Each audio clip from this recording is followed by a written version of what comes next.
بسم اللہ الرحمن الرحیم۔ السلام علیکم ورحمۃ اللہ وبرکاتہ۔ سیدنا انس بن مالک رضی اللہ تعالی عنہ روایت کرتے ہیں کہ ایک مرتبہ سیدنا معاذ بن جبل رضی اللہ تعالی عنہ رسول اللہ صلی اللہ علیہ وسلم کے پیچھے سواری پر سوار تھے۔ آپ صلی اللہ علیہ وسلم نے فرمایا، اے معاذ۔ انہوں نے عرض کیا، حاضر ہوں یا رسول اللہ۔ آپ صلی اللہ علیہ وسلم نے دوبارہ فرمایا، اے معاذ۔ انہوں نے عرض کیا، حاضر ہوں اے اللہ کے رسول۔ آپ صلی اللہ علیہ وسلم نے سابارہ یعنی تیسری مرتبہ فرمایا، اے معاذ۔ انہوں نے عرض کیا، حاضر ہوں اے اللہ کے رسول۔ 3 بار ایسا ہوا۔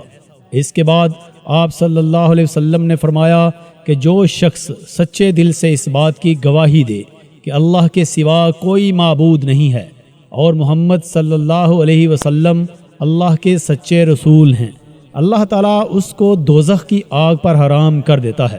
سیدنا معاذ نے کہا، یا رسول اللہ صلی اللہ علیہ وسلم، کیا اس بات سے لوگوں کو باخبر کر دوں تاکہ وہ خوش ہو جائیں؟